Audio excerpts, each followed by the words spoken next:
Jeudi 9 mars, Yorana, merci de nous rester fidèles. Voici les titres que nous allons développer. C'est un dossier exceptionnel pour la justice, une affaire de prostitution qui implique 12 personnes, dont des notables, fonctionnaires, médecins ou policiers, 12 clients présumés accusés d'avoir eu des relations sexuelles tarifées avec une mineure. L'affaire sera finalement jugée par une autre cour. Mets-toi Box, le cadeau utile des élèves de Saint-Joseph au Matahiapo d'Autumauro, l'aboutissement de 6 mois de travail réalisé par une classe de terminale dans le cadre d'un projet scolaire. 12,5% des votants, c'est la règle pour se qualifier au second tour. Pour certains partis, ce filtre limiterait l'expression démocratique. Et dans notre page politique, Temat Ei le Gaïk pour le Taveni Huir Atira et Tia Ihau à Tia Ihau pour le parti Ahere Yaporinetia. 12 hommes comparaissaient aujourd'hui dans une affaire de prostitution de mineurs. La justice leur reproche d'avoir eu des relations sexuelles tarifées avec une jeune fille de 14 ans. Mais en fin de journée, le tribunal correctionnel s'est déclaré incompétent. Au vu de l'âge de la victime, les faits sont de nature criminelle. Lucille Guichet. Oui, tout repart de zéro. Le tribunal n'a même pas examiné les faits. Aujourd'hui, 9 heures d'audience et de multiples débats sur des points de procédure pour que le tribunal se déclare finalement incompétent. Avoir des relations sexuelles avec une mineure de moins de 15 ans, ce sont des faits de nature criminelle, estime le tribunal, qui s'appuie sur une loi de 2021. Ce n'est donc plus un simple délit. Pour la défense, c'est à la fois un soulagement et une frustration. Vous avez des personnes qui savent qu'une jeune fille est mineure et en plus n'a pas encore 15 ans, qui la laissent continuer, ou plutôt qui profitent de sa prostitution. Le parquet est avisé mais laisse poursuivre la prostitution de cette jeune fille et puis finalement se retrouvent au tribunal des personnes qui ne savaient pas que cette jeune fille était mineure, encore moins de 15 ans. Et pour ceux qui le savaient, pour ceux qui en ont profité, c'est un plaidé coupable avec une peine symbolique certainement à la clé. Bref, tout est incohérent. Je n'ai jamais vu un tel niveau d'incohérence et je me réjouis au moins que cette décision permette encore une fois de faire un sort à cette procédure telle qu'elle avait été décidée par le parquet. Les 12 prévenus sont donc tous ressortis libres ce soir. L'instruction recommence. Et l'affaire Radio Tefana est loin d'être terminée. La Cour de cassation remet en cause la protection fonctionnelle accordée à Oscar Temaru, rapportent nos confrères de Tahiti Info. Elle a annulé mardi l'arrêt de la Chambre de l'instruction de Papeete du 8 mars 2022, celui qui avait invalidé la saisie de plus de 11 millions opérés sur le compte du leader indépendantiste dans le cadre de l'enquête sur les frais de défense dans l'affaire Radio Tefana. La Cour affirme dans son arrêt que les infractions de prise illégale d'intérêt sont détachables des mandats et fonctions publiques exercées par leur auteur. Et après les Maoris, place aux Polynésiens pour le village tahitien. Vous le savez, le projet touristique, longtemps souhaité par le gouvernement d'Edouard Fritsch, a trouvé des investisseurs locaux. Chaque lauréat a signé son bail de ce matin pour occuper les terres de Punaouia. Ce sont au total 34 hectares d'emprise foncière qui sont destinés à la réalisation d'établissements hôteliers. À la clé, selon le ministre des Grands Travaux, près de 1800 emplois durant la construction. L'ouverture des bâtiments est prévue d'ici 2028. On écoute René Temeharu. 6 hôtels qui diffèrent des uns des autres, mais qui répondent dans son harmonisation à l'ambition qui nous a animés dès le départ, à donner un sens à la population, à son environnement, avec un parcours de santé, avec un lieu culturel aussi envisagé. Et je pense que c'est un point de départ pour aussi les courses de pirogue. C'est ce que l'on peut appeler une action solidaire. Le projet a été baptisé Mets-toi Box. Il est porté par 14 élèves de terminale du lycée Saint-Joseph de Punaouia. Il consiste en une distribution de boîtes de cadeaux pour les personnes de plus de 65 ans. 2 groupes d'élèves qui ont choisi l'option accompagnement, soins et services à la personne se sont rendus dans les quartiers de Bel Air et d'Autumauro pour rencontrer les personnes âgées sélectionnées dans le cadre de leur projet scolaire. Kaline Yenar et Jérôme Lee. 40 ans qu'elle habite le quartier et c'est la première fois qu'elle reçoit une boîte cadeau. Elle, c'est Anna Punueitua qui retrouve le sourire après une longue convalescence. Ça me fait plaisir, ça me fait beaucoup de plaisir. Et qu'est-ce que tu aimes dedans parmi les cadeaux? Tout. J'aime tout. Des petits cadeaux confectionnés avec amour durant 6 mois par ces élèves de terminale. Leurs camarades en filière agricole ont fourni la plante de basilic. Mais cette boîte contient d'autres présents, tous faits à la main. Un pario aux couleurs de la mairie de Punavia, un savon en forme de pinou qui représente notre lycée, puis un livret de mots croisés en français ainsi qu'en tahitien et une fiche de numéros utiles qui pourront coller sur leur réfrigérateur. Le projet Mets-toi Box compte pour l'évaluation scolaire de ses élèves. Il s'inscrit dans le cadre d'un CCF, un contrôle en cours de formation. Parce qu'en fait, dans notre filière, nous visons 3 sortes de publics. La petite enfance, les bébés, les enfants, les personnes âgées, comme on le fait aujourd'hui, les personnes en situation de handicap, et plutôt ce genre de public qu'on vise et qu'on essaie d'aider au maximum qu'on peut. Durant le projet, ça a été important de mettre en place des partenariats. C'est pour ça qu'on a choisi la commune, au plus près.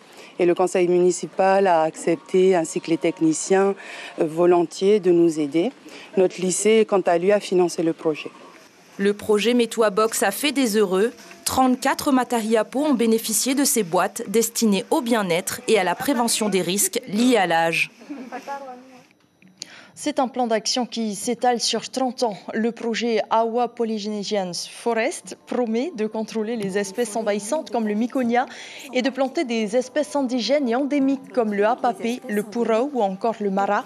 Pour régénérer ces espèces endémiques, c'est la vallée de Moaroa Mataya de 250 hectares qui a été choisie pour réaliser ce projet d'envergure. 6 jeunes de la commune ont été embauchés et à terme, le site sera ouvert au public. Et sans transition, nous passons à l'actualité politique de ce journal.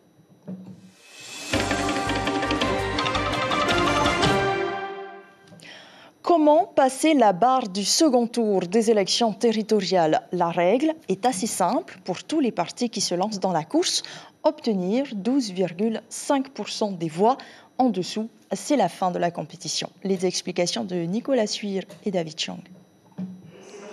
Dans l'arène de l'Assemblée, les places sont très disputées.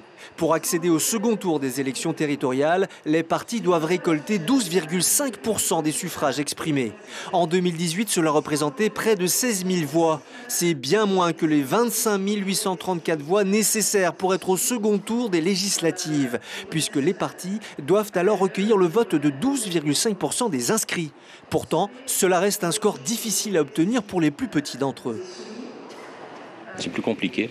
C'est un système qui limite finalement l'expression démocratique et donc limite la représentation de la population à l'Assemblée. Tiaratinoun souhaite une modification de la loi électorale. Il se trouve que l'effet de cette loi amène une majorité écrasante au sein de l'hémicycle et ne permet qu'à 2, voire 3 formations politiques d'être présentées au sein de l'hémicycle.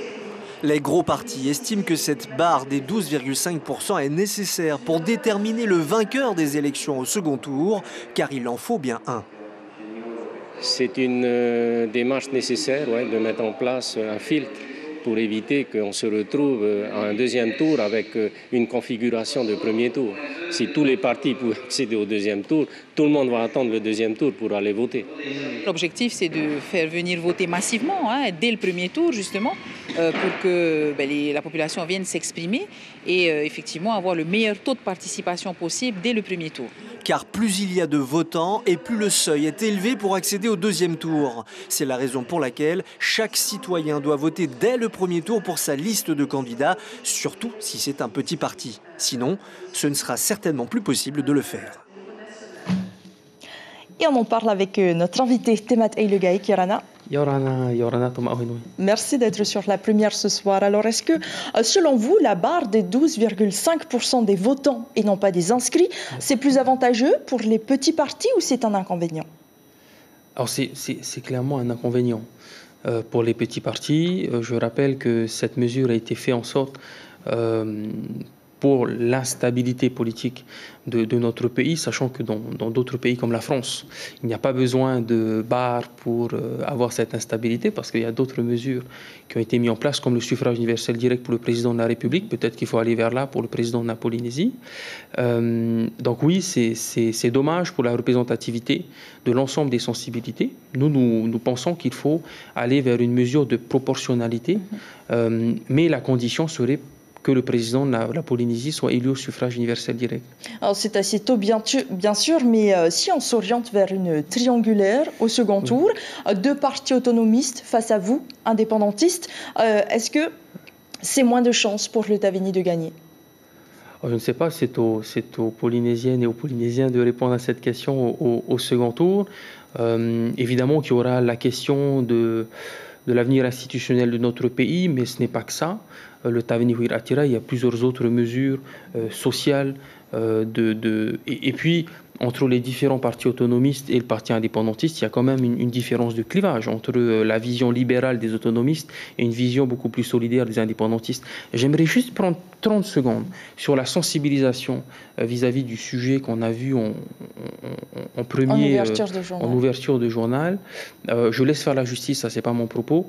La question c'est est-ce que nous devons rester spectateurs des violences qui peuvent être faites. Évidemment qu'il y a la question du libre arbitre de chacun de vouloir disposer de son corps, ça c'est sûr.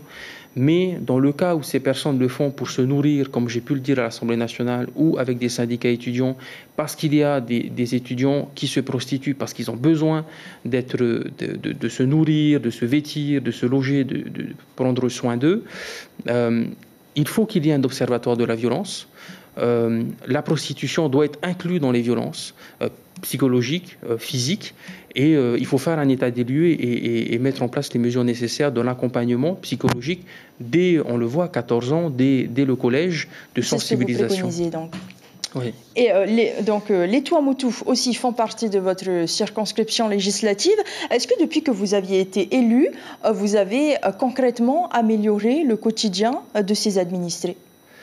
Alors, je ne suis pas maire, donc je ne peux pas modifier le changement du ramassage des ordures ou la baisse du litre d'eau. Je ne suis pas président ou ministre, donc je ne peux pas accorder de subventions. Donc comment est-ce qu'on peut aider ces populations? Alors, à l'échelle, pendant les élections législatives, on a mis en avant 3 points importants. La protection de l'emploi, la protection du foncier et l'avenir institutionnel de notre pays. Ça, ce sont les grands points qu'on a dit pendant les élections législatives. Les élections territoriales, c'est le changement de gouvernance dans notre pays. Pour les Tuamotu, évidemment, nous sommes pour la souveraineté alimentaire, ça c'est indéniable. Je suis content que tous les partis politiques aujourd'hui sont pour la souveraineté alimentaire.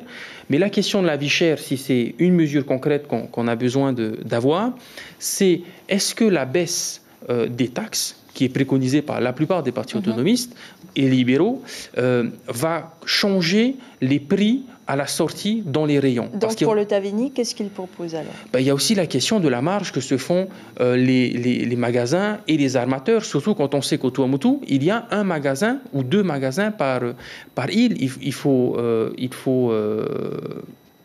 geler certains produits de première nécessité et il faut négocier avec les armateurs et les magasins pour qu'on puisse baisser leurs marges. Parce que quand on sait qu'aujourd'hui dans notre pays, les 2 plus grandes entreprises, ce sont ceux qui font de la distribution, c'est pas possible. Merci beaucoup Temat Eilegaïk, le temps est à présent terminé. Merci d'avoir été avec nous ce soir. Maruru.